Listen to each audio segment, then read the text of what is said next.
কেন এই অমাবস্যার নাম কৌশিকী? এই অমাবস্যার সঙ্গে তারাপীঠেরই বা কী সম্পর্ক?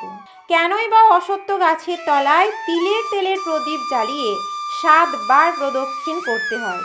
চলুন আজ জেনে নিই 2024-এর কৌশিকী অমাবস্যা সম্বন্ধে কিছু তথ্য। কৌশিকী অমাবস্যা হল অশুভ শক্তি বিনাশের তিথি। পুরাণে কথিত আছে, ব্রহ্মার বরপ্রাপ্তির পর অসুর শুম্ভ ও নিশুম্ভের অত্যাচারের মাত্রা বেড়ে যায়। শুম্ভ ও নিশুম্ভের অত্যাচারে ত্রিলোক অশান্ত হয়ে পড়ে। অত্যাচারে অতৃষ্ট এবং ভীত হয়ে দেবতারা অশুভ শক্তির বিনাশ এবং ত্রিলোককে শান্তি স্থাপনের উদ্দেশ্যে দেবী পার্বতীর শরণাপন্ন হন। দেবী পার্বতী অশুভ শক্তি বিনাশের উদ্দেশ্যে নিজের দেহকোষ থেকে সৃষ্টি করেন ভয়ঙ্কর এক দেবী, দেবী কৌশিকী। এই অমাবস্যা তিথিতে দেবী কৌশিকী অশুভ শক্তি নাশ করে শুভ শক্তি স্থাপন করেন। তন্ত্রশাস্ত্র মতে তন্ত্র সাধনার ক্ষেত্রে কৌশিকী অমাবস্যা বিশেষ গুরুত্বপূর্ণ। কৌশিকী অমাবস্যা তিথিতে স্বর্গ ও নরকের দরজা খুলে যায় বলে বিশ্বাস করেন সনাতন ধর্মের বিশ্বাসীরা। এই সময় নেতিবাচক ও ইতিবাচক শক্তি সর্বোত্তম ফল দেয় বলে বিশ্বাস করেন বামাচারে বিশ্বাসী মানুষেরা। এই বছর কৌশিকী অমাবস্যা তিথি শুরু হচ্ছে সোমবার 16ই ভাদ্র অর্থাৎ 2রা সেপ্টেম্বর।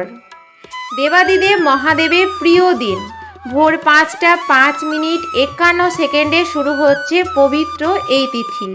সোমবার সারা দিন ও রাত থাকার পর মঙ্গলবার ভোর 6টা 29 মিনিট 58 সেকেন্ড পর্যন্ত এই অমাবস্যা তিথি থাকছে।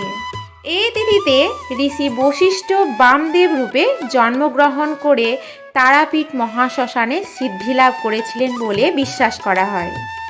ধর্মীয় বিশ্বাস, কৌশিকী অমাবস্যার তিথিতে তারাপীঠ মহাশ্মশানে থাকা শ্বেত শিমুল গাছের তলায় বসে সিদ্ধিলাভ করেছিলেন সাধক বামাখ্যাপা। তাই সবাই এই দিন তারাপীঠ মহাশ্মশানে উপস্থিত থাকতে চান। আদ্যাশক্তি মহামায়ার দশম মহাবিদ্যার অন্যতম রূপ হলেন মা তারা। সনাতন ধর্মে বিশ্বাস করা হয় এই তিথিতে মা কৌশিকী রূপে শুম্ভ ও নিশুম্ভ নামে দুইজন দুরাচারী অসুরকে বধ করেছিলেন মা তারা। কৌশিকী অমাবস্যার পবিত্র তিথিতে বিশেষ পুজোরও আয়োজন করা হয় তারাপীঠে। পুণ্য লাভের আশায় তিথি শুরু থেকে শেষ পর্যন্ত সংযম পালন করার পাশাপাশি উপোসও করেন প্রচুর মানুষ। মা তারার আরাধনার পাশাপাশি এই দিন পূর্বপুরুষদের প্রসন্ন করার জন্য নানা বিধান দিয়েছেন জ্যোতিষীরা।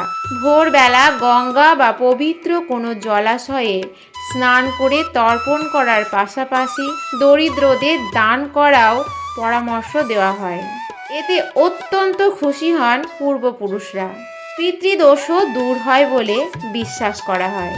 অমাবস্যার সন্ধ্যায় বাড়ির প্রধান দরজার বাইরে তিলের তেলের 2টি প্রদীপ জ্বালানোর পাশাপাশি অশ্বত্থ গাছের তলায় সর্ষের তেলের প্রদীপ জ্বালাতেও বলা হয়।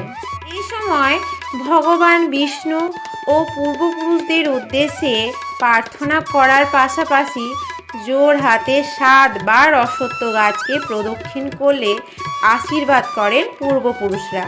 কৌশিকী অমাবস্যা তিথিতে এই তারাপীঠ মহাশ্মশানের হোম যজ্ঞ করতে দেশ বিদেশ থেকে আসেন প্রচুর সাধু সন্ন্যাসী। বিশেষ দিনটিতে লক্ষ লক্ষ মানুষ ভিড় জমান তারাপীঠে।